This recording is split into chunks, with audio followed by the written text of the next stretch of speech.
obligatorias o independientes.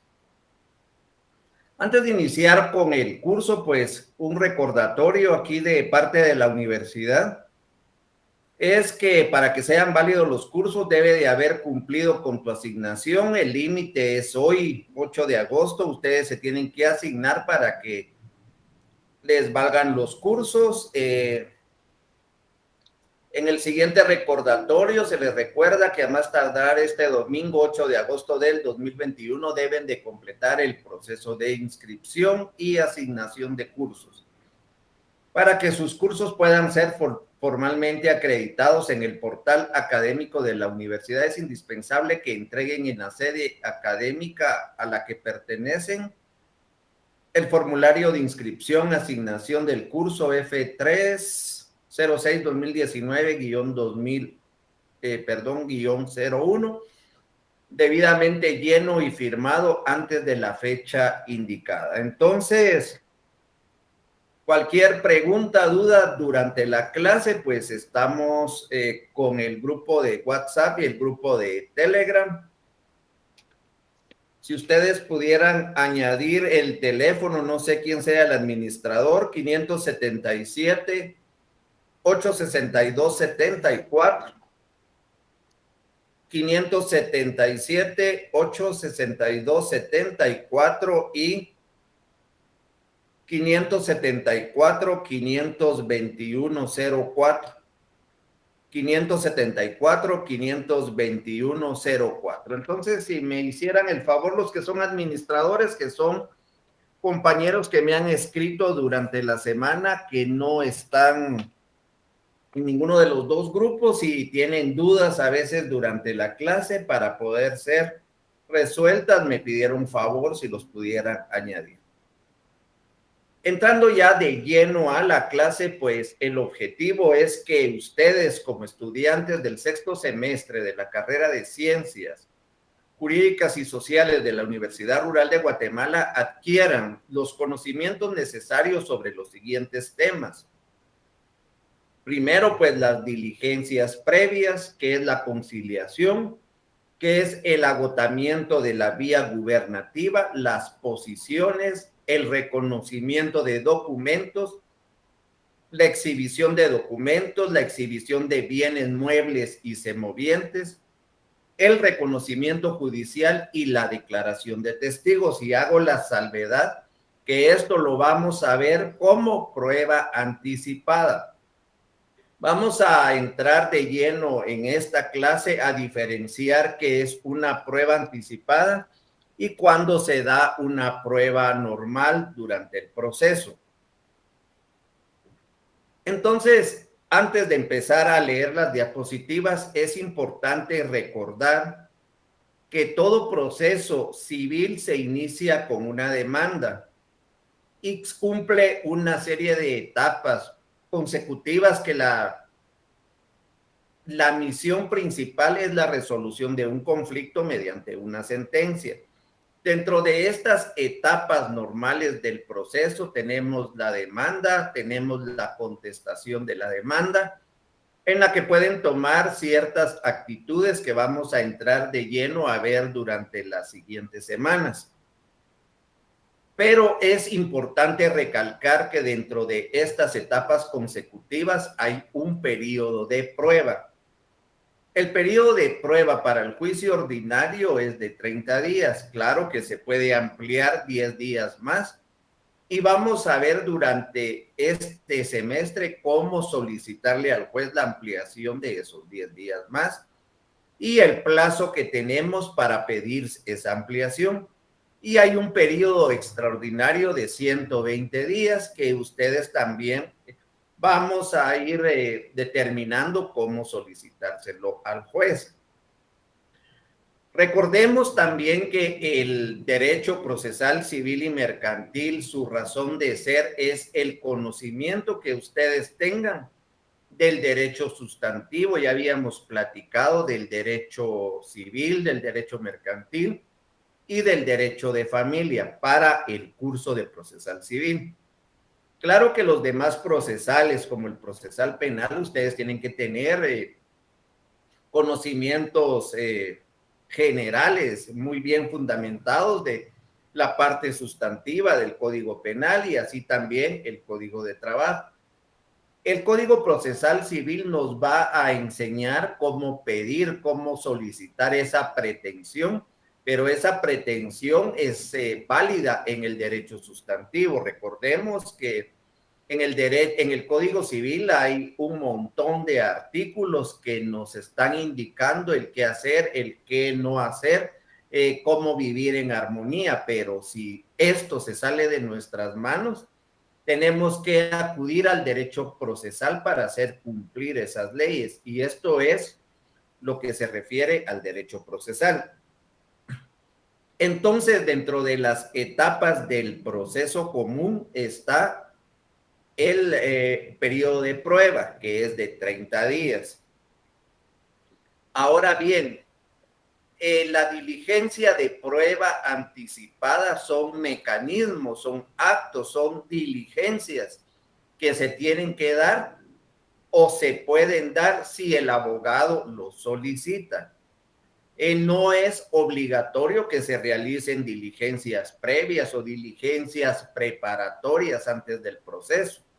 Lo habíamos platicado la semana pasada y les había puesto un ejemplo ahí de un laberinto. Y decíamos que todo proceso es el laberinto y antes de entrar a ese laberinto podemos hacer algunas diligencias previas para preparar nuestro juicio, para tener éxito en ese proceso. Y estas diligencias, pues teníamos contempladas dos. Uno que era el proceso cautelar y dos que son las pruebas anticipadas.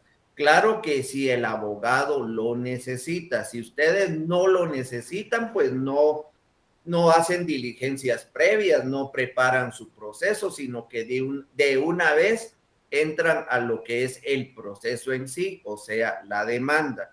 Entablan su demanda y empiezan el proceso, toda la carrera, entran a ese laberinto del que tienen que salir hasta que se dicte una sentencia. Ahora bien, en la diapositiva aquí pues dice el actor puede realizar ciertos actos que aseguren el éxito de la misma antes de la proposición de la acción principal. Entonces, ¿cuál es la acción principal? Es la demanda, es la pretensión que nosotros tenemos.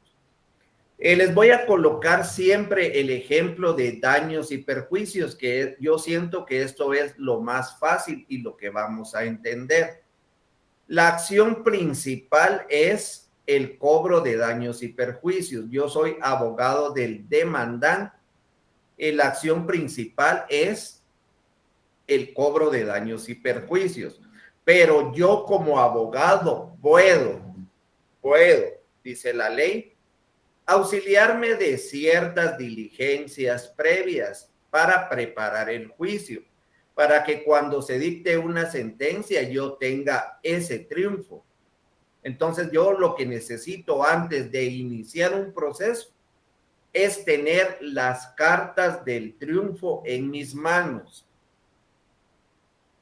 Puedo solicitar un proceso cautelar, como lo vimos la semana pasada, que podría ser un embargo, secuestro, anotación de demanda y todo lo que ya vimos. O pueden ser diligencias porque yo no tengo pruebas. Yo lo que necesito es crear una prueba. Si yo entro a un proceso sin pruebas, es un fracaso total. Ya es un fracaso total. Entonces, y si tengo pruebas, pero estas se destruyen en el camino antes del periodo de prueba, también vamos a un fracaso total porque no tenemos cómo probar nuestras pretensiones o probar los hechos para que nuestra pretensión sea otorgada, perdón. Tenemos que probar esos hechos controvertidos para que nuestra pretensión sea aprobada y el juez nos la dé y haga cumplirnos lo que nosotros requerimos. Entonces, dice, el actor puede realizar ciertos actos que aseguren el éxito de la misma. ¿Cuáles son esos actos? Proceso cautelar o pruebas anticipadas. Antes de la proposición de la acción principal, actos que pretenden en forma general obtener información sobre los hechos o pruebas que puedan interesar en el futuro proceso e inclusive actos que pretenden evitar el conflicto. Y dentro de estos actos preparatorios vamos a ver que también tenemos diligencias que su función principal es evitar un conflicto, ¿verdad? O ponerle fin a un conflicto que ya se inició. A estos actos los conocemos como diligencias preparatorias o diligencias preliminares. Y en la siguiente diapositiva, pues vamos a ver lo que ya hemos platicado hasta ahorita, cuáles son esas diligencias previas y cómo se clasifican. En nuestras diligencias previas, pues tenemos en primer lugar el proceso cautelar. En segundo lugar, diligencias de prueba anticipada. Y aquí viene la clasificación. Y quiero hacer un énfasis aquí antes de que nosotros continuemos, ¿verdad? Ustedes como abogados pueden, no se les obliga, aunque para un proceso exitoso, pues sí sería bueno hacer estas diligencias previas, que es proceso cautelar o diligencias de prueba anticipada. Sin embargo, ustedes como abogados pueden hacer uso únicamente del proceso cautelar y si no necesitan, porque ustedes ya tienen pruebas, ya ¿para qué van a constituir nuevas pruebas? Sino que ya las tienen. Y las que tienen, pues no hay peligro que se destruyan, entonces no realizan las pruebas anticipadas, solo pueden pedir el proceso cautelar. O también pueden pedir solo la diligencia de prueba anticipada y proceso cautelar. No. Entonces pueden pedir una o pueden pedir la otra o pueden pedir las dos o puede que no pidan ninguna. Entonces, hasta ahí pues quiero que les quede claro, estas diligencias previas o diligencias preparatorias no son obligatorias, sin embargo son recomendadas para el éxito del proceso que vamos a iniciar. Entonces, yo les había dicho que estudiaran del 1 al 95, me imagino que eso ya lo leyeron. Entonces, para poder nosotros continuar en nuestro curso, ya tendrían que haber leído también del 516 al 537, lo que es el proceso cautelar. Y ahora tenemos que leer del artículo 96 al artículo 198 para terminar el semestre.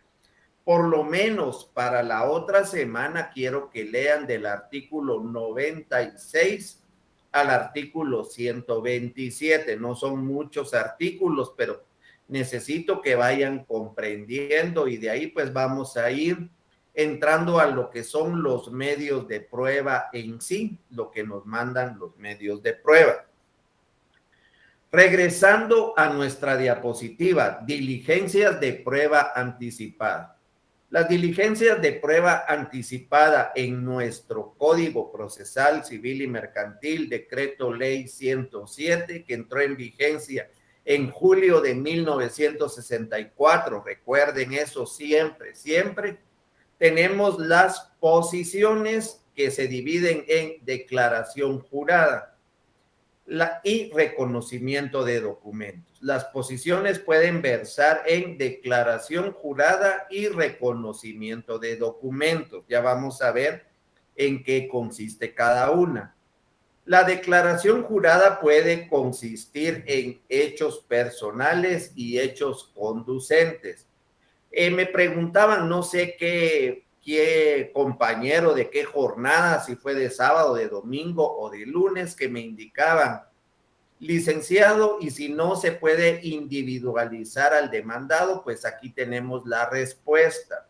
una diligencia de prueba anticipada de posiciones de declaración jurada que puede versar sobre hechos personales. Tenemos que preguntarle al demandado su nombre, su estado civil, todas sus generales, ¿verdad? Su domicilio, profesión, oficio, nacionalidad, dirección para nosotros poder entablar una futura demanda. Entonces, sobre hechos conducentes prácticamente es una declaración que va a realizar. La ley nos indica la confesión, pero realmente no es una confesión la que va a dar, porque puede que llegue y diga, todo lo que me están preguntando no es cierto, entonces es una declaración. Los reconocimientos de documentos son documentos privados, y aquí me faltó reconocimiento de documentos privados que se firmaron entre las partes, que llevan la firma del demandado, y lo que tienen que hacer es ponérselo a la vista y que reconozca ese documento. ¿Cuál es el objeto? Que ese documento suba de nivel para producir plena prueba. Entonces, también tenemos lo que son exhibiciones, que son exhibición de documentos, exhibición de libros de contabilidad, exhibición de semovientes, bienes muebles y semovientes, que es lo que vamos a ver ahorita que vamos a leer la ley. Para mientras vayan preparando su código procesal civil y mercantil para que vayamos entendiendo lo que son las diligencias de prueba anticipada y lo importante que ustedes se conecten. Vamos a ver el día de hoy solo 7 artículos, pero se darán cuenta que para poder entender esos 7 artículos se tienen que conectar ustedes y ponerle atención a la clase.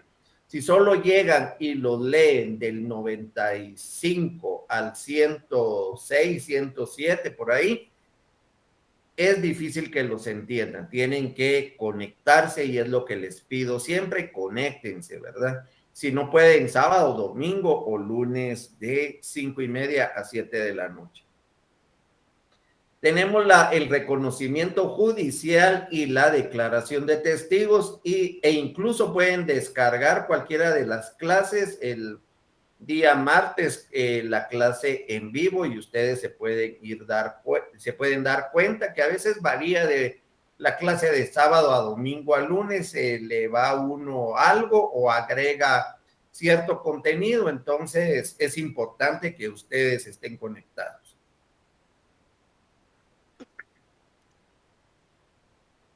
En la doctrina, pues tenemos como diligencias previas algunas situaciones como el agotamiento de la vía gubernativa.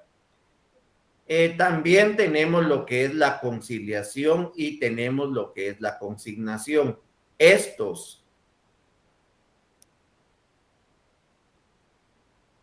pretenden evitar un conflicto y vamos a iniciar con el agotamiento de la vía gubernativa.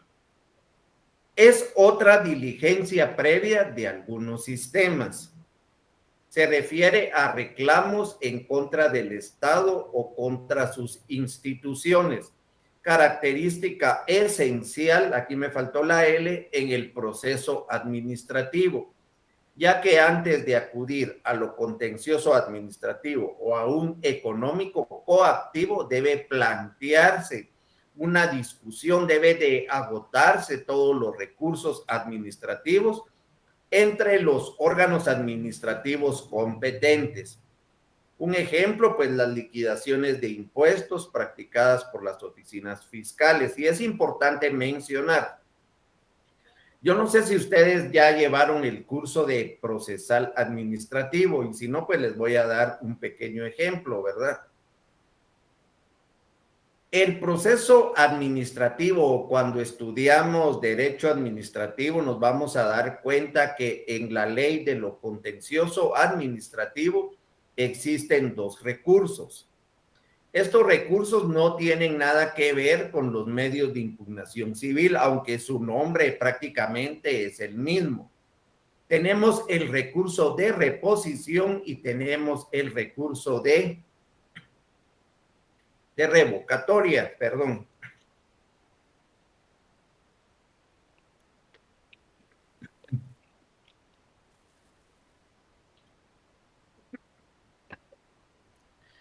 Y tenemos el recurso de revocatoria. ¿Cuál es la diferencia entre el recurso de reposición y el recurso de revocatoria administrativos? Hay autoridades administrativas que tienen un jerárquico superior, un ente superior en jerarquía. Por ejemplo, en las municipalidades, el alcalde pues tiene como superior jerárquico el consejo municipal. El director de algún centro de salud pues tiene como jerárquico al ministro de salud y así sucesivamente. Entonces, cuando una resolución administrativa la dicta alguien que no tiene superior jerárquico, lo que tenemos que interponer nosotros es un recurso de reposición. Ahora, cuando la autoridad que dicta es alguien que tiene un superior jerárquico, tenemos que nosotros interponer un recurso de revocatoria. ¿Cuál es el objeto de cada uno? Y les voy a poner un ejemplo. Por ejemplo, yo tengo una tienda. Esa tienda pues está funcionando y vende de todo, ¿verdad? Entonces, hay un horario establecido de cierre de los establecimientos, depende en el lugar donde se encuentre esa tienda. Puede ser que sea a las 8 de la noche, a las 9 de la noche, no sé, ¿verdad? Sin embargo, son las 9 menos 5 de la noche o 9 menos 10, llega el juez de asuntos municipales, llega toda la policía municipal y ven y los relojes de ellos pues marcan las 9:10, prácticamente son las 9 menos 10 y me ponen una multa de 25,000 quetzales. La pone el juez de asuntos municipales y me pone esa multa de carácter. Yo lo que tengo que hacer es contratar un abogado e interponer un recurso. Ese recurso va a ser de revocatoria porque el juez de asuntos municipales tiene un superior jerárquico. Entonces yo me voy a ir a quejar con ese superior, que puede ser el alcalde o puede ser el consejo municipal, para que me quiten esa multa. Entonces estamos agotando la vía gubernativa. Si no me la quitan, pues ellos ya empezarán con sus siguientes trámites, contencioso administrativo, y para cobrarme esa multa, el económico coactivo. Sin embargo, yo tengo que agotar esa vía gubernativa como una diligencia previa a iniciar un conflicto. Entonces, lo que nosotros tratamos es de evitar un conflicto y acudir al órgano administrativo competente para poder evitar y entrar de lleno a ese conflicto. Ahora, el recurso de reposición es el mismo ente el que lo dicta, no tiene superior jerárquico. Por ejemplo, el Consejo Municipal me dicta una resolución que yo me veo afectado, entonces interpongo un recurso de reposición, como diciendo los consejos, perdón, Consejo Municipal reconsidere su decisión, vuelva a pensarlo, porque se están violentando ciertos derechos, entonces se interpone ante esa misma persona. Y también es importante mencionar que si interponen un recurso de reposición, después no pueden interponer un recurso de revocatoria ni viceversa. Entonces, este es el agotamiento de la vía gubernativa. Es otra diligencia previa de algunos sistemas. Se refiere a reclamos en contra del Estado o contra sus instituciones, característica esencial en el proceso administrativo, ya que antes de acudir a lo contencioso administrativo o a un económico coactivo debe de plantearse una discusión entre los órganos administrativos competentes. Podemos mencionar las liquidaciones de impuestos practicadas por las oficinas fiscales. Ahora bien, tenemos diligencias previas que pretenden evitar el conflicto. Entre esas podemos mencionar lo que es la conciliación y lo que es la consignación. El Código Procesal Civil y Mercantil regula en forma optativa al establecer en su artículo 97 que los tribunales podrán de oficio o a instancia de parte citar a conciliación a las partes en cualquier estado del proceso, véase bien en los procesos de conocimiento ordinario y sumario. La conciliación puede o no intentarse y esto depende del juez de la petición de una de las partes. Miren, es importante.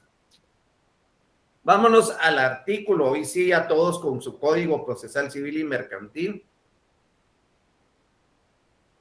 Artículo 96, y nos vamos a dar cuenta que el título es libro segundo, procesos de conocimiento, y el título 1 no se refiere a lo que es el juicio ordinario. El capítulo 1, preparación del juicio, y aquí está regulado pues lo que es la vía ordinaria, o sea, el proceso ordinario. En el artículo 97 tenemos lo que es la conciliación. Y dice, los tribunales podrán, entonces subrayan ese podrán, porque en el juicio ordinario es optativo. Si el tribunal quiere, solicita una conciliación. Si el tribunal no quiere, no cita una conciliación. Entonces dice, los tribunales podrán de oficio, o sea que es el propio tribunal el que decide poner esa etapa o una audiencia de conciliación para evitar que se dé un futuro, un proceso, o ponerle fin a un proceso que nosotros ya tenemos, ¿verdad? Leamos, los tribunales podrán de oficio o a instancia de parte. ¿Qué quiere decir eso? Que las partes también lo pueden solicitar, por ejemplo.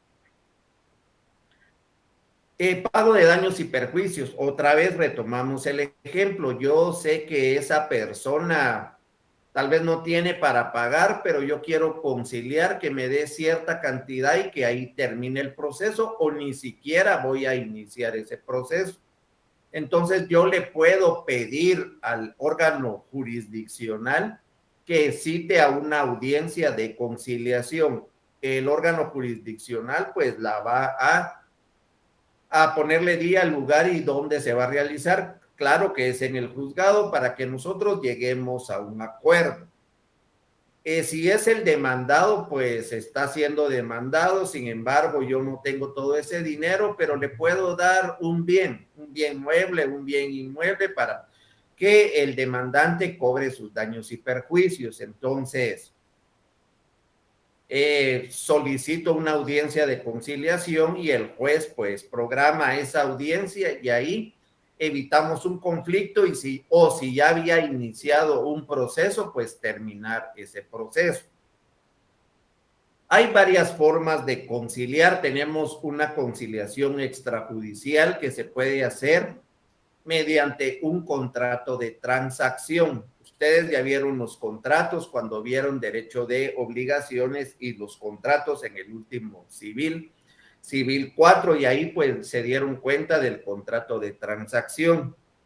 ¿Qué quiere decir eso? Yo voy con la otra parte, no como abogado, sino como parte, ¿verdad? Yo fui el que ocasioné ese daño y la otra persona me quiere cobrar, voy yo con él directamente y le digo, mire, arreglemos, yo no tengo dinero para un proceso y al final pues se va a tardar y le voy a pagar de aquí a unos 2, 3 años y no tengo el dinero. ¿Por qué no conciliamos? La otra persona también sabe lo tardado que es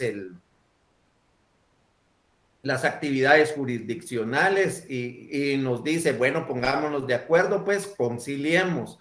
Entonces se puede hacer extrajudicial, vamos con un notario.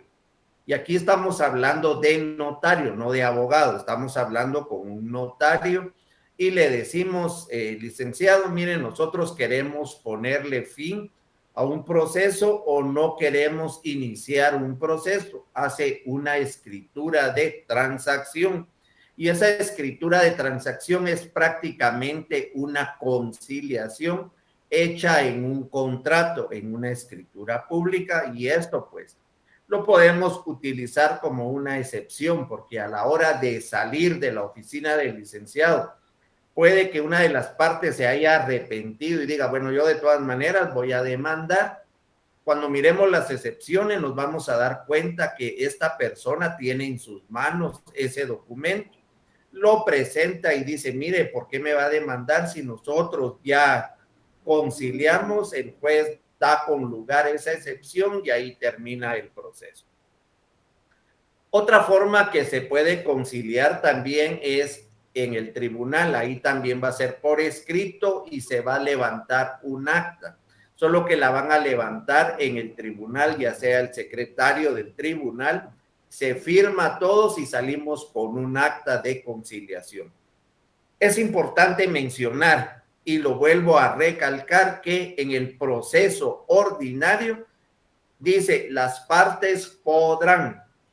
Entonces no es una etapa obligatoria en el proceso ordinario. El tribunal también podrá de oficio o si se lo solicitan, pues llegar a esta etapa de conciliación. Ahora, en el juicio oral, que también es un proceso de conocimiento, esta es una etapa obligatoria. No me dejarán mentir, ¿verdad? Si alguno de ustedes ha estado en un proceso oral, por ejemplo, una fijación de pensión alimenticia, se darán cuenta de que todo proceso de fijación de pensión alimenticia va a iniciar con una conciliación. El juez llega y les dice, bueno, les voy a dar un periodo de conciliación para que se pongan de acuerdo si la cantidad que usted como señora está solicitando, si él tiene alguna propuesta o no tiene una propuesta. Esto está regulado en el artículo 203 del Código Procesal Civil y Mercantil. Leamos el 203.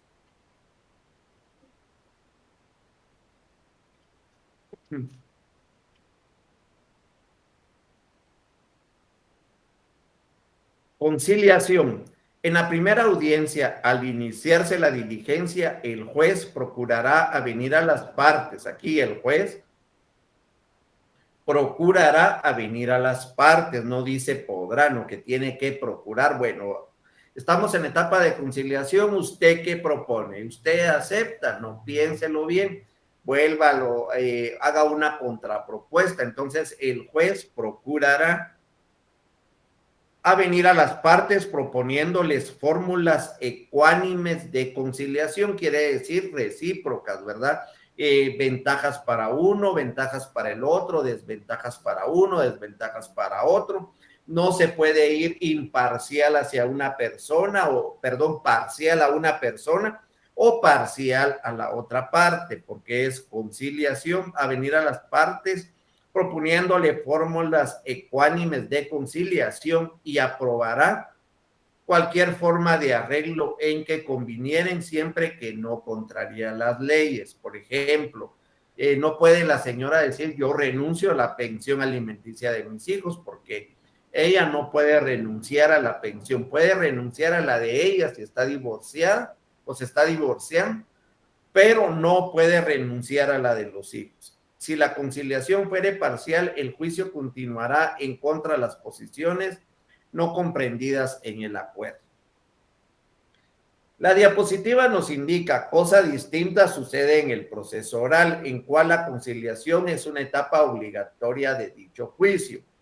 Así lo establece el artículo 203 del Código Procesal Civil y Mercantil, ya lo leímos, y nos dice prácticamente lo mismo. En la primera audiencia, al iniciarse la diligencia, el juez procurará venir a las partes proponiéndole fórmulas ecuánimes de conciliación y aprobará cualquier forma de arreglo en que conviniere, siempre que no contrarie las leyes. Es decir, La conciliación puede intentarse y es optativa. Aquí lo colocamos, es lo más importante de esta diapositiva.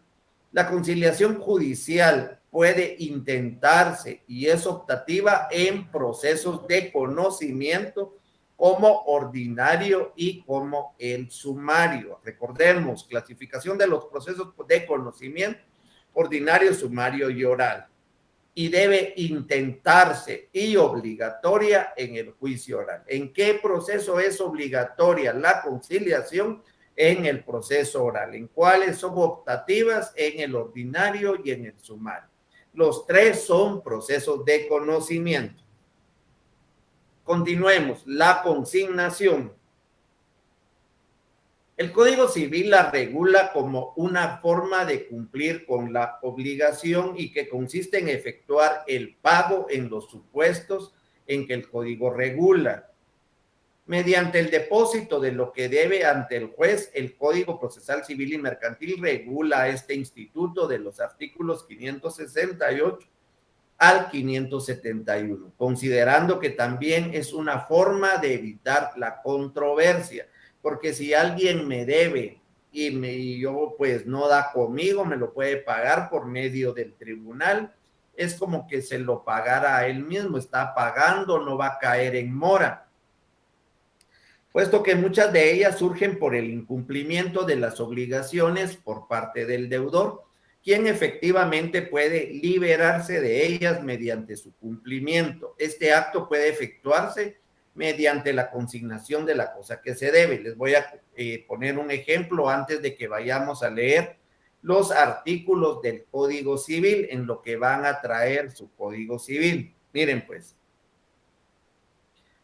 Hay un contrato de arrendamiento. Viene el dueño, alquila una pieza, alquila un local a una persona que él empieza a hacer hamburguesas. El arrendatario empieza a hacer hamburguesas y le pone un buen sazón. Cuando se da cuenta el propietario, pues mira que ese negocio es rentable, empieza y vende un montón diario. Y el dueño dice, bueno, si yo lo saco a él y me quedo con ese negocio, ya está acreditado, yo puedo sacar el triple de lo que cobro arrendando el local, ya que es un buen negocio, entonces lo que yo quiero es que él se vaya. Existe un contrato de arrendamiento.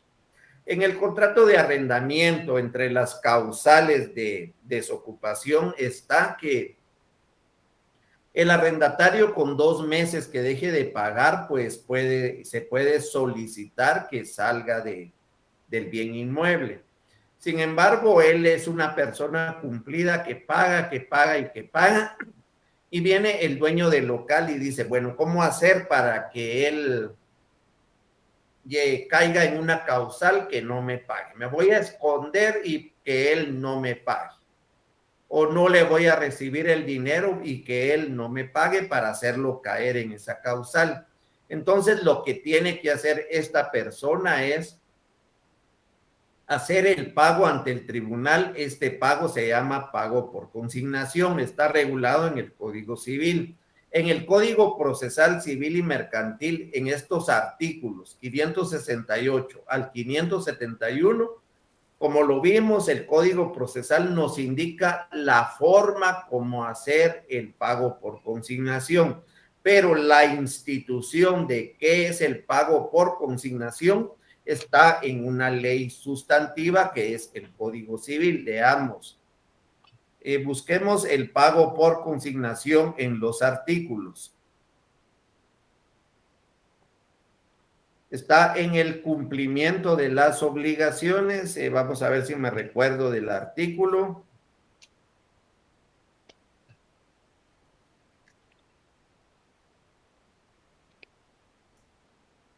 Artículo 1408, miramos que el título es el cumplimiento de las obligaciones.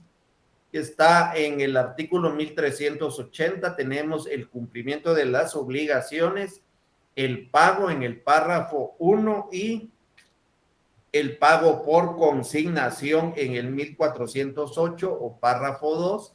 que también se refiere a cumplimiento de las obligaciones. Leamos.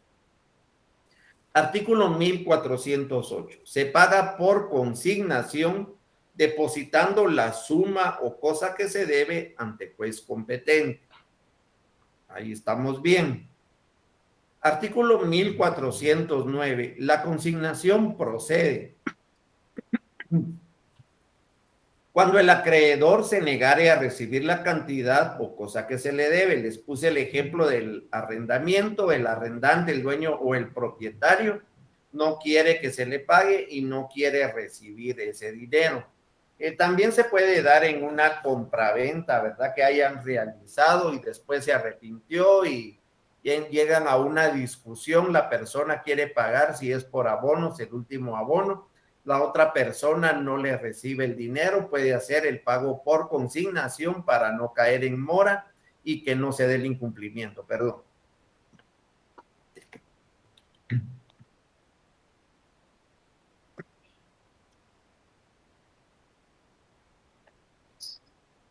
En el inciso 2 del artículo 1409 nos indica cuando el acreedor fuere incapaz de recibir el pago y careciere de representación legal.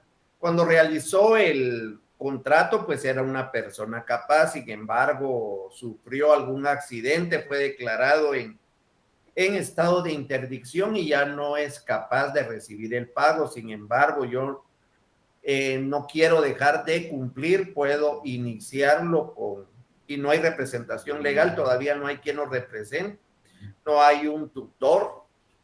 Entonces, yo lo que voy a solicitar es un pago por consignación porque yo no quiero caer en mora, yo no quiero incumplir con esa obligación.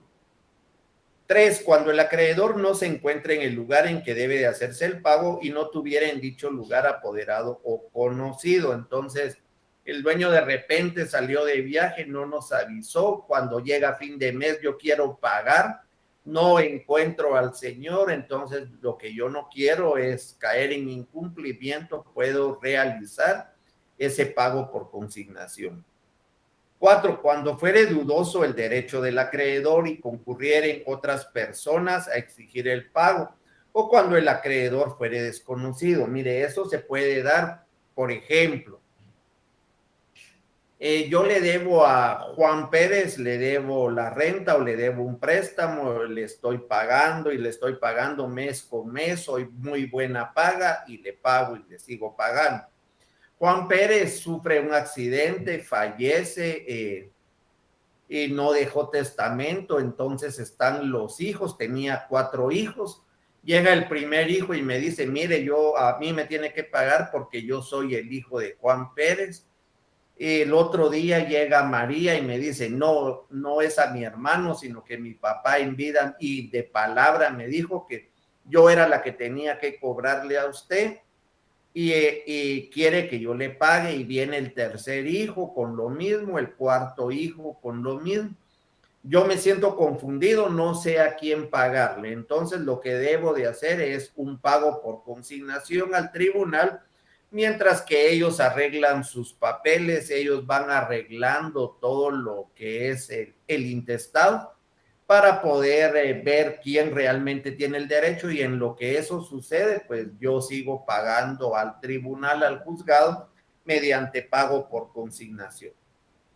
Dice, cuando la deuda fuere embargada o retenida en poder del deudor y éste quisiera exonerarse del depósito. Entonces ahí también podemos realizar un pago por consignación cuando se hubiera perdido el título de la deuda. Por ejemplo, era un pagaré, era un contrato y se perdió, y entonces mejor seguir pagando para no caer en incumplimiento. Cuando el rematario o adjudicatario de bienes grabados quisiera redimirlos de las cargas que pesan sobre ellos. En cualquier otro caso en que el deudor no pueda hacer directamente el pago válido. En el artículo 1410, miramos, para que la consignación produzca efecto es necesario que se haga ante juez competente. La vía judicial que se va a realizar pues es la regulada en el artículo 568. al 571 del Código Procesal Civil y Mercantil. Ahorita estamos en el Código Civil. Que se haga por persona capaz o hábil para verificar el pago. O sea, el deudor tiene que ser una persona capaz y hábil, que comprenda la totalidad de la deuda líquida, exacta y exigible, con sus intereses y costas si las hubiere, y que esté cumplida la condición si la deuda fuera condicional o vencido el plazo si se estipuló en favor del acreedor. Declarada válida la consignación, la obligación quedará extinguida desde la fecha en que se hizo el depósito y en consecuencia los riesgos de la cosa pasan desde ese mismo día al acreedor. El 1402, vamos leyendo y vayan apuntando ahí. El deudor puede retirar la consignación mientras el acreedor no haya aceptado o no fuere declarada válida. En tales casos, la obligación subsistirá con todas sus condiciones, modalidades y garantías. ¿Qué quiere decir? Que yo empiezo y estoy pagando al juzgado, pero el acreedor sabe que yo estoy pagando, pero yo no voy a ir a cobrar porque a mí no me parece. Entonces lo dejo ahí. Mientras que el acreedor no vaya a retirar ese dinero, el deudor puede arrepentirse e ir a retirar el dinero.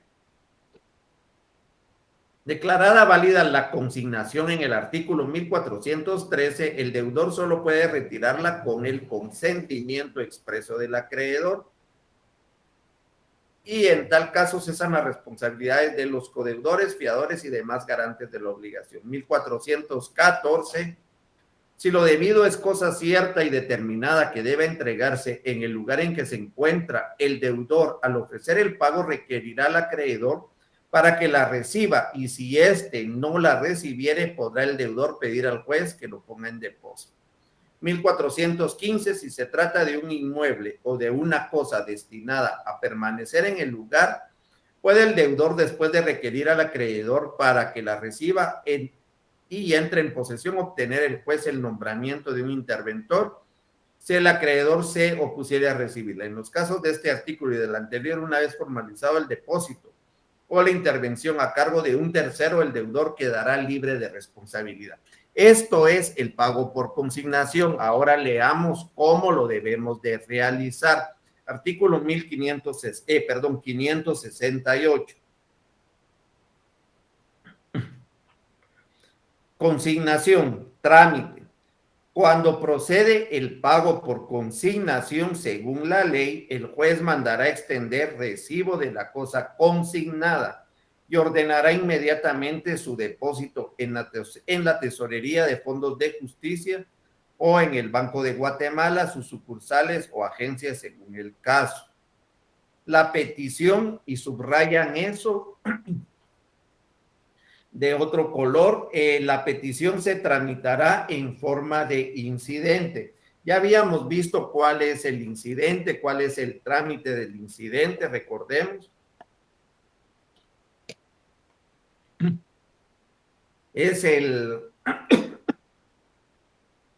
famoso 323, ¿verdad? Para interponer 2 días audiencia a la otra parte y 3 días para resolver. Sin embargo, el pago por consignación es uno de los incidentes de hecho donde tenemos que probar que realmente procede la consignación y eso pues se abrirá a prueba por 8 días, ¿verdad? Entonces, ese es el trámite de los incidentes. Hasta ahorita pues no veo preguntas, estamos bien ahí.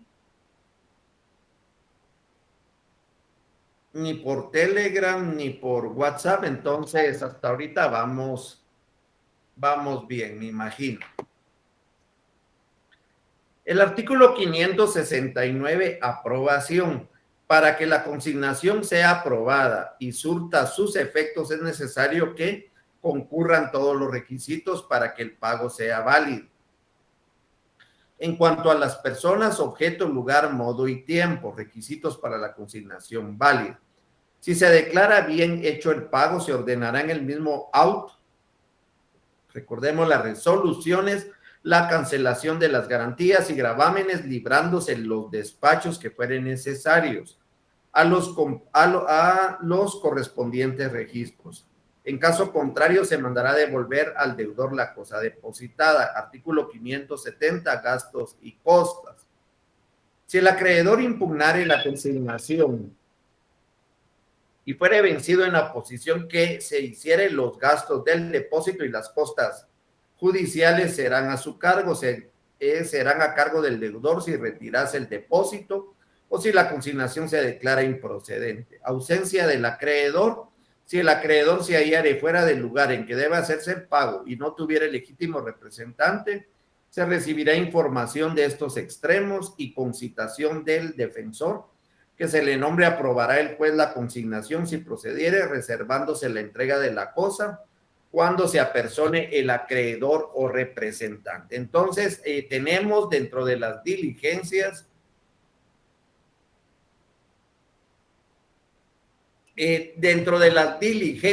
pues, para que pretenden evitar el conflicto, conciliación y consignación. Ahora tenemos en la doctrina, también en nuestro Código Procesal Civil y Mercantil, diligencias que pretenden preparar u obtener información para el proceso futuro. Aquí tenemos lo que es la declaración jurada sobre hechos personales y reconocimiento de documentos. Leamos la diapositiva y de ahí nos vamos a la ley para que ustedes vayan entendiendo. Bajo el título de posiciones se conoce la prueba anticipada, que mediante un interrogatorio pretende obtener del futuro demandado su confesión sobre algunos hechos relativos a su personalidad. Esta es la capacidad para ser parte, la capacidad procesal y la legitimación. Vamos a ver de qué se trata eso. Vamos a volver a leer la diapositiva después de irnos a la ley. Esta prueba anticipada también se aplica para el reconocimiento de documentos privados. El Código Procesal Civil y Mercantil regula esta prueba anticipada en el artículo 98, que establece que para preparar el juicio pueden las partes pedirse recíprocamente declaración jurada sobre hechos personales conducentes, lo mismo que el reconocimiento de documentos. Tanto para la declaración jurada sobre hechos personales del absolvente como para el reconocimiento de documentos según la ley, se aplican las normas relativas a la declaración de parte y reconocimiento de documentos establecidos del artículo 130 al 141 y 184 del Código Procesal Civil. Por consiguiente, se debe de ser escrupuloso en cuanto a lo siguiente. Para efectuar la citación deberá acompañarse plica, artículo 131, y deberá indicarse en términos generales sobre qué versará la confesión. Vámonos pues, ¿verdad? Vámonos al artículo 98. Perdón.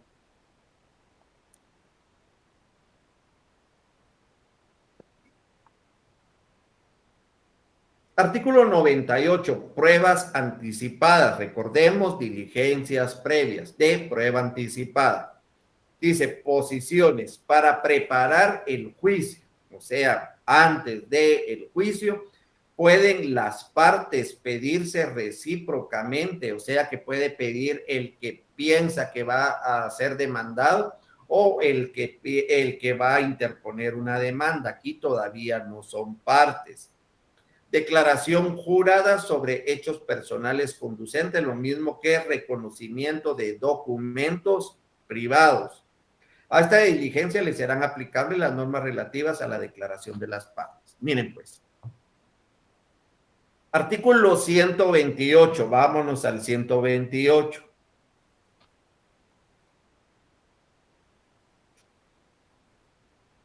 Perdón, sí, 128, miren pues. Medios de prueba dentro del proceso ordinario, juicio ordinario, tenemos una etapa que es la etapa probatoria. Ya les había explicado al inicio de esta clase que es de 30 días y dentro de esa etapa probatoria en el juicio ordinario, pues se van a llevar las fases de la prueba. Recordemos que tenemos el ofrecimiento, la proposición, el diligenciamiento y la valoración. Fases de la prueba, eso ustedes lo vieron en su clase de teoría del proceso. Entonces, esto ya no es nuevo, ¿verdad? Entonces, fases de la prueba: ofrecimiento, proposición, diligenciamiento y valoración. Esas son las fases de la prueba. En el proceso civil, ya sea de conocimiento, ya sea ordinario, sumario u oral, existen diferentes medios de prueba que vamos a utilizar para probar hechos controvertidos.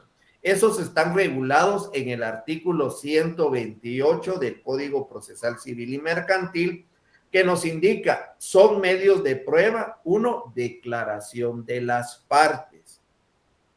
La declaración de las partes, pues es el demandante y el demandado los que se van a pedir un interrogatorio, por así decirlo, van a absolver posiciones, a eso se le llama. O sea que pueden ser hechos controvertidos, una confesión, una declaración. Entonces lo tienen que llevar solo el demandante y el demandado. Tenemos la declaración de testigos, que son terceras personas, los que vieron, los que se dieron cuenta de alguna situación, los vamos a llamar al proceso para que declaren. Esa es la diferencia. Dictamen de expertos, que son expertos, ¿verdad? Son doctos en la materia y nosotros queremos que nos den su opinión.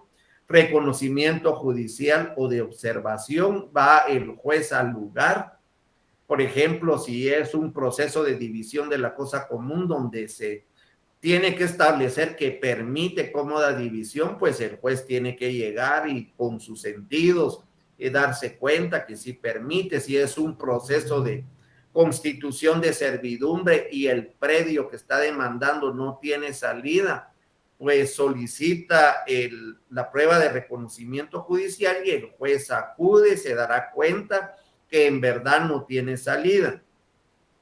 Documentos, los documentos que vamos a presentar, medios científicos de prueba, un ADN, un examen químico o biológico, no sé, presunciones que lo vamos a ver prácticamente.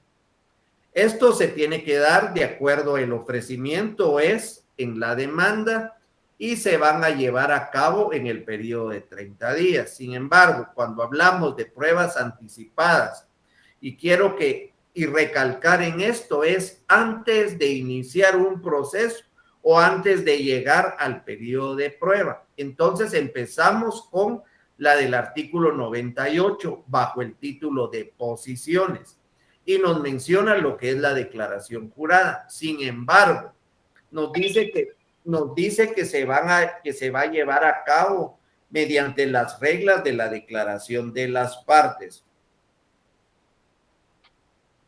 No, es judicial. Ahorita vamos a llegar a eso.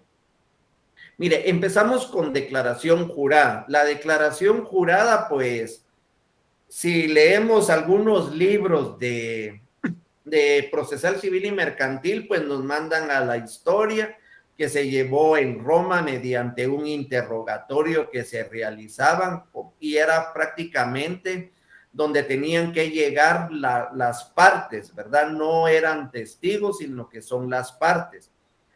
La diferencia entre declaración jurada y declaración de parte es prácticamente el nombre, porque el procedimiento que vamos a utilizar es el mismo procedimiento de la declaración de las partes.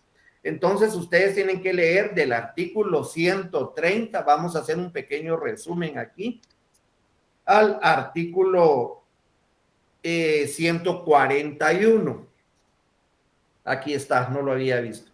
Del artículo 130 al artículo 141 nos regula lo que es la declaración de las partes y nos dice el procedimiento que vamos a realizar. En prueba anticipada se llama declaración jurada y suena lógico, porque para ser parte de un proceso tiene que existir demanda, tiene que existir contestación de la demanda, entonces ahí ya hay una relación jurídica. Entonces ya son parte del proceso. Antes, pues no somos parte, por eso su nombre es declaración jurada. En las 7 partidas en España, pues también existía lo que era la confesión. Mire, aquí en Guatemala, pues estamos un poquito más adelantados en cuanto a esta prueba, ya que eso se tiene que llevar en el tribunal. Ustedes han visto tal vez alguna película, alguna serie de abogados donde antes de iniciar un juicio, pues llaman a declarar a la otra parte y ahí en el despacho o en las oficinas de los abogados les colocan una cámara, les empiezan a hacer preguntas para que confiesen, eso queda grabado. Prácticamente es algo similar, solo que es ante juez. Siempre va a ser ante juez. Esa declaración jurada pues puede versar ya sea en hechos personales o hechos conducentes. Está en el artículo 98. Hechos personales porque no sabemos los datos personales de la persona que nosotros vamos a demandar. Tenemos que darnos cuenta si él tiene la capacidad procesal, si es por la edad, ¿verdad? Si es mayor, si tiene una capacidad, si tiene una legitimación, si puede ser parte, tiene relación dentro del proceso. Y hechos conducentes, o sea, una confesión de los hechos. Y él dice, mire, diga si es cierto que usted conducía el vehículo tal y tal. Sí, yo lo conducía. Diga si es cierto que usted es el papá de Juanito. Sí, es cierto. Entonces es sobre hechos conducentes para poder iniciar. Miremos en el 98, antes de seguir con el 130 y 141, dice, sobre hechos personales, los mismos que reconocimiento de documentos. A esta diligencia le serán aplicables las normas relativas a la declaración de las partes. El articulante deberá indicar en términos generales en su solicitud el asunto sobre lo que versará la confesión. Y aquí, pues, los autores, ¿verdad?, de los libros de derecho civil, pues hay una discrepancia en cuanto a este artículo, porque dice en qué versará su confesión. Pero yo les decía, si llega la persona y dice no es cierto, no es cierto, no es cierto, no es cierto, no va a haber confesión. Entonces, tendrían que haber cambiado esto por su declaración, ¿verdad? Pero eso ya está aquí en la ley, es solo como un comentario. ¿Cómo se va a realizar esta prueba? Artículos 130 y 141. La forma como se va a realizar está regulada lo mismo que para la declaración de las partes, nos dice obligación para declarar. En esta prueba hay 2 partes, que es el articulante, el que realiza las preguntas, y el absolvente, el que las va a contestar. No siempre el demandante o el que va a demandar va a ser el articulante, porque él puede que no proponga esta prueba anticipada, pero si yo siento que a mí me van a demandar, yo la puedo proponer, y en este caso yo sería el articulante, y el que las va a contestar es el absolvente. Entonces aquí no hay demandante y demandado, sino articulante y absolvente, el que va a contestar la demanda. Artículo 131, la citación. El que haya de absolver posiciones será citado personalmente a más tardar 2 días antes del señalado para la diligencia, bajo apercibimiento que si dejara de comparecer sin justa causa, será tenido por confeso a solicitud de parte. Y esto es importante también. Cuando ustedes realicen su memorial solicitando declaración jurada y colocan también el apercibimiento, que si dejara de comparecer sin justa causa, pues será declarado confeso. O sea, que cuál es el efecto si no llega, que todo lo que yo pregunto se dé por contestado. Diga si es cierto que es el papá de Juanito. Sí es el papá de Juanito, y se pone que sí es, porque no llegó, ¿verdad? Entonces, absolvente, las partes están obligadas, 132, ustedes lo leen en su casa o donde puedan. Las posiciones versarán sobre hechos personales, dice el 133, sobre el conocimiento de un hecho expresado con claridad. Cada posición debe de versar sobre un hecho. Práctica de la diligencia, artículo 134. Leamos. El obligado a declarar lo hará con arreglo a la siguiente fórmula. Prometéis bajo juramento decir la verdad en lo que fuereis preguntado y contestará sí, bajo juramento prometo decir la verdad. Ahí inicia, ¿verdad? A continuación se le hará saber la pena relativa al delito de perjurio recibido el juramento. El juez abrirá la plica. Es importante que cuando ustedes interpongan su memorial de prueba anticipada de declaración jurada, acompañen la plica. La plica es un sobre tamaño oficio de los blancos, ¿verdad? Ahí colocan el pliego de posiciones, quiere decir el pliego de preguntas. Tienen que hacer el encabezado, que es pliego de posiciones que absolverá el señor tal y tal y tal. Tiene que firmarlo su cliente. Si no lo firma, puede que el juez de una vez descarte esa prueba anticipada, y si lo hacen como declaración de las partes en un juicio ordinario, en el periodo de proposición, que lo vamos a ver más adelante, ahí tienen ustedes que acompañar la plica. Ahora, en los procesos orales como de alimentos, cuando se interpone la demanda, pues se acompaña de una vez la plica, pero eso es tema del otro semestre. Pero por si alguno ha estado en uno de estos procesos, se dará cuenta que de una vez se acompaña la plica. El juez abrirá la plica y calificará las preguntas dirigiendo las que reúnan los requisitos del artículo anterior. Quiere decir que van a ser en sentido positivo. Diga si es cierto que, diga el absolvente si es cierto que es el papá de Juan. Entonces le dejan abierto para que diga sí o no. Diga el absolvente si usted es el propietario del vehículo tal y tal, sí o no. No se permiten preguntas en sentido negativo. Si fueren varios los que hayan de declarar al tenor del mismo interrogatorio, estamos en el 134. Las diligencias se practicarán separadamente una y a continuación de la otra, evitando que los que declaren primero se comuniquen con los que han de declarar después. Si los comparecientes, todos citados, la diligencia podrá llevarse a cabo. Miren, cuando estamos hablando de partes dentro del proceso, pueden ser varios demandantes, pueden ser varios los demandados. Estamos hablando de las partes. Muchos lo confunden con los testigos, pero no tiene nada que ver. Si son varios los demandantes, por ejemplo, Juan, Pedro y José se metieron a mi casa y están viviendo ahí, dice que yo se las vendí, yo no se las vendí, pero yo los quiero sacar, entonces interpongo una demanda en un juicio sumario de desocupación y demando a los tres. Propongo una prueba anticipada de declaración jurada, pues es contra los tres, van tres plicas distintas, una para Juan, una para Pedro, una para José. Entonces ellos tienen que estar fuera del tribunal, entra el primero, contesta sus preguntas. Siempre hay que estar atentos que no se comuniquen entre sí afuera, entra el otro y así el otro. Y así es como se va realizando la prueba. Al final, pues se dicta un acta, perdón, se realiza un acta y esa acta nos sirve como pedimos una certificación, que es la que vamos a incorporar en el proceso como prueba anticipada.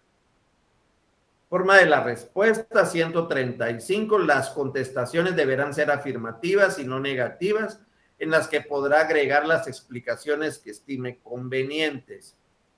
Preguntas adicionales, el absolvente tiene derecho a su vez de dirigir otras preguntas al articulante, o sea que yo también le puedo devolver esas preguntas, ya las llevo preparadas y tienen que estar firmadas, recuérdense. Incomparecencia por enfermedad, 138, el valor de la prueba, recordemos la valoración de la prueba, si sana crítica razonada, si es libre convicción, si es prueba legal o tasada. Entonces aquí se le da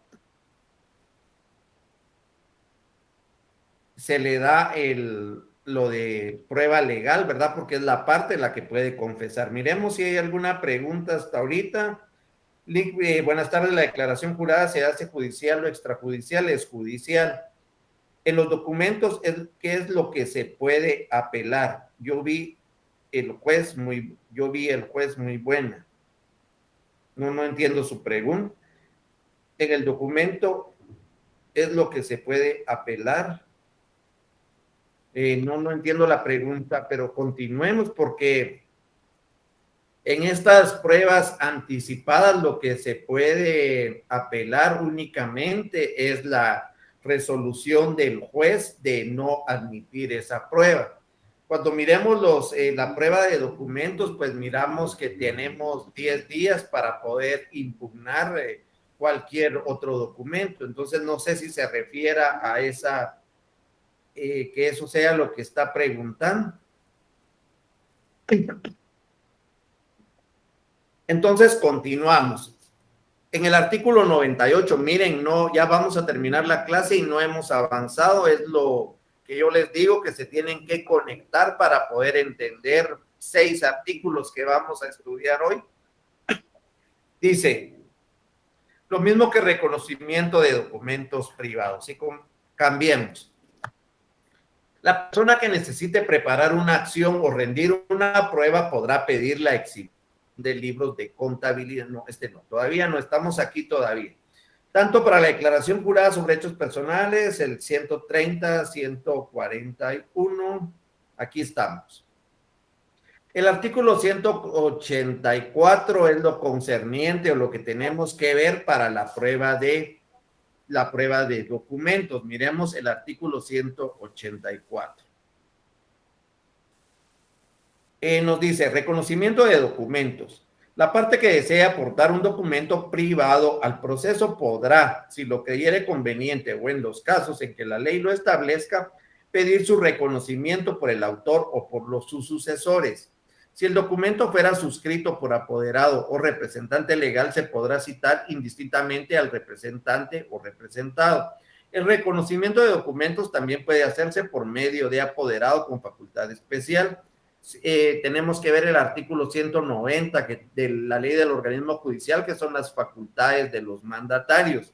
Si una persona que no sabe o no puede firmar hizo que otra firmara por ella, las dos harán el reconocimiento. En todo caso, bastará el reconocimiento que se haga, que es obligatorio.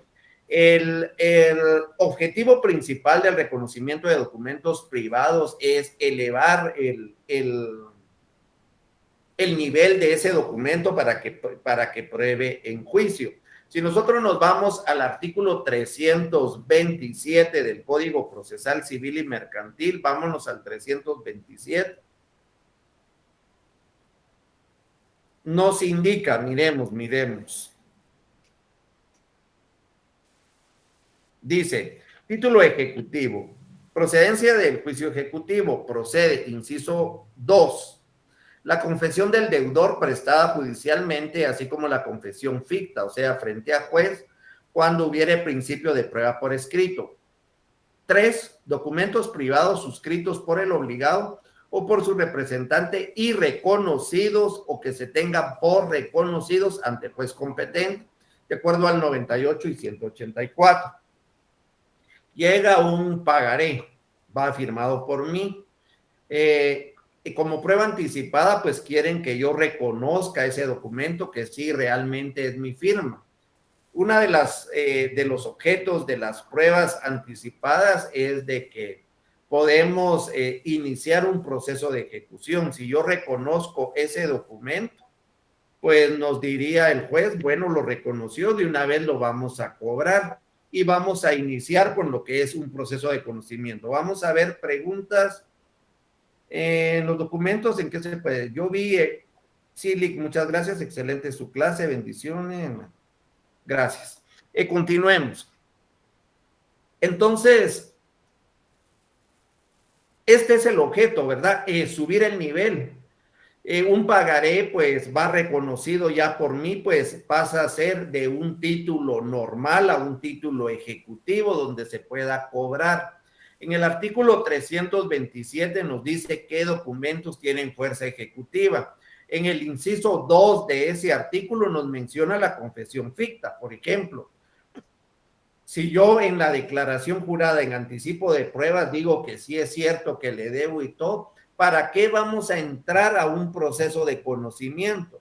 Podemos entrar de una vez a un proceso de ejecución para que yo le pague. Si yo reconozco ese pagaré, ¿para qué vamos a entrar a un proceso de conocimiento? De una vez nos vamos a un proceso de ejecución para que yo le pague. Pero si yo no lo reconozco, yo digo, esa no es mi firma. Si en la confesión de declaración jurada yo digo, no, yo no tengo nada que ver, entonces nos vamos a un proceso de conocimiento para establecer si realmente esa es mi firma. Podemos presentar en ese proceso de conocimiento un dictamen de expertos para que un grafólogo, para que realmente mire si es mi firma. Entonces, las pruebas anticipadas nos pueden evitar un futuro conflicto o nos puede llevar de una vez a un proceso de conocimiento. También tenemos lo que son las exhibiciones de documentos, de semovientes y de bienes muebles se llevarán a cabo por la vía de los incidentes. Sin embargo, la exhibición de libros de contabilidad y de comercio pues tienen su propia regulación. Miremos el artículo, ya me perdí ustedes, 90 y... Artículo 100. La persona que necesite el artículo 99, primero, rápido. Cuando se pida la exhibición de documentos, deberá indicarse en términos generales el contenido del documento y probar que éste se encuentra en poder del requerido. Si el obligado a exhibir el documento no lo presentara en el término fijado para el efecto, no indicar el lugar en que se encuentra, se tendrá por probado en su contra el contenido que solicitare la medida que atribuya la solicitud. Me piden la exhibición de un documento y yo pues me niego, pues se hace el apercibimiento que si no lo presento, pues probará en mi contra. El artículo 100 es exhibición de libros de contabilidad y de comercio. Prácticamente son documentos también, pero hay un apartado distinto a lo de libros de contabilidad. La persona que necesite preparar una acción o rendir una prueba podrá pedir la exhibición de libros de contabilidad y de comercio para hacer constar los extremos conducentes que le interesen. El juez podrá disponer que el examen de los libros se practique en, 1, el tribunal, 2, en el domicilio o oficina del dueño de los mismos, o por contador o auditor público que rendirá el dictamen en el tribunal. O sea que puede ser en el domicilio, puede ser en la casa del que sea el dueño de los libros o en el tribunal. El juez podrá disponer la exhibición o el examen de libros de contabilidad y de comercio para mejor proveer. A esta diligencia le es aplicable lo dispuesto en el párrafo anterior, que quiere decir que si yo me opongo a presentarlos o los oculto, pues entonces probará en mi contra. Exhibición de bienes muebles o semovientes, artículo 101. Si una vez decretada la exhibición de bienes muebles y semovientes, el obligado no cumpliere con exhibirlos en el término que se fije, el juez ordenará el secuestro de los mismos, nombrando depositarios. Si el secuestro no pudiera hacerse efectivo por ocultación, destrucción, el juez fijará provisionalmente los daños y perjuicios, pudiendo el solicitante pedir que se trabe embargo preventivo sobre los bienes del requerido. Entonces, es otra exhibición que está regulada como prueba anticipada, la exhibición de bienes muebles. Recordemos cuáles son los bienes muebles, los que se pueden mover de un lugar a otro. Tenemos los semovientes, pues también sabemos que son los semovientes. La ley nos indica que si a mí me los solicita que los exhiba, pero yo los oculto, el juez mandará a solicitar el secuestro. el secuestro de esos bienes muebles, y si no, pues el pago de daños y perjuicios. El artículo 102, aquí lo tenemos, la vía del trámite de las exhibiciones. Entonces, dentro de las exhibiciones, como se los había dicho, exhibición de documentos, exhibición de bienes muebles es la vía incidental. 323, se recuerdan. Ley del organismo judicial, artículo 135. También tenemos lo que es el reconocimiento judicial y prueba pericial. Tanto el que haya de demandar como el que crea verosimilmente que ha de ser demandado podrá pedir antes de la demanda que se verifique un reconocimiento judicial de las cosas que habrán de ser motivo de prueba en el proceso y que estén llamadas a desaparecer en el breve plazo. Puede ser una cosecha, puede que vayan a haber ciertos daños que pudieron haber ocurrido, que haya sido la muerte de un animal o algo, ¿verdad? Entonces que el juez llegue y se dé cuenta, ¿verdad? Si es en otro lugar, pues lo puede hacer por medio de despacho o un exhorto, ¿verdad? Podrán también pedir el reconocimiento cuando la cosa amanece. Esperen que mi código ya no lo leo. Arruina o evidente deterioro o cuando su conservación en el estado en que se encuentre resulte gravosa. Podrá complementarse el reconocimiento como prueba con prueba pericial, quiere decir que pueden llevar un perito. Si esta fuere apropiada a criterio del juez, lo pueden solicitar, ¿verdad? Si ustedes van a medir un terreno que miren, pueden solicitar la ayuda de un ingeniero agrónomo, de un ingeniero civil. Si es el reconocimiento judicial de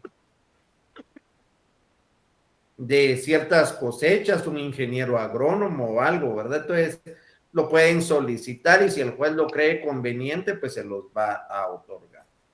Para practicar esta diligencia se notificará a quien deba figurar en el proceso como parte contraria, si no fuere habida, fuera indeterminada o no existiere el Ministerio Público, haciendo constar esta circunstancia, y tenemos que tener en cuenta que todo lo que no sea materia penal, que sea materia civil, laboral o lo que sea, donde diga Ministerio Público, pues ahora es la Procuraduría General de la Nación la que tiene que acompañar. En el artículo 104, pues tenemos lo que es la declaración de testigos. Nos indica, podrá pedirse la parte interesada o en concepto a que se refiere el artículo anterior o cuando la ley así lo disponga, que se reciba la declaración de testigos de muy avanzada edad, o sea que esos son los requisitos, ¿verdad? Que sea de avanzada edad, gravemente enfermos o próximos a ausentarse del país. Cualquier otra no nos lo va a otorgar el juez. Para recibir estas declaraciones se notificará a quien deba figurar en el proceso, o sea que siempre por el derecho de igualdad, el derecho de legítima defensa propias de los procesos o de aquí derechos constitucionales, siempre debe de estar la parte contraria, ¿verdad? Para recibir estas declaraciones se notificará a quienes deban de figurar en el proceso como parte contraria. Y si no fuere habida, fuere indeterminada o no existiera, se citará a la Procuraduría General de la Nación. Facultades del juez y recursos contra sus decisiones. Artículo 105. El juez podrá asimismo admitir otras pruebas anticipadas, además de las que se mencionan en esta sección, si las estima oportunas y conducentes. Y aquí subrayan, dice, sus resoluciones en esta materia, o sea, de pruebas anticipadas, serán apelables solo cuando se nieguen las medidas solicitadas. O sea que es lo único que podemos apelar. Si ustedes revisan, pues solo esta clase se trató del artículo 98 al artículo 105. Si ustedes entran a leer estos artículos, me imagino que ahora pues sí ya entenderán un poco más lo que es eso, ¿verdad? Entonces, antes de terminar, dice, solo quiero ver algún correo. ¿Podría enviarme la presentación de su clase? Sí, mañana se las envío, se las voy a enviar, perdón.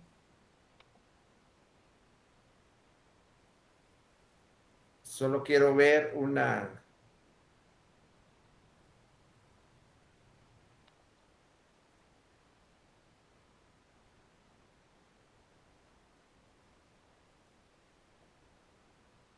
Entonces, mañana se las envío. No sé si estoy compartiendo la diapositiva, si me pudieran escribir que aquí se me alborotó un poco. Entonces, a partir de mañana les envío las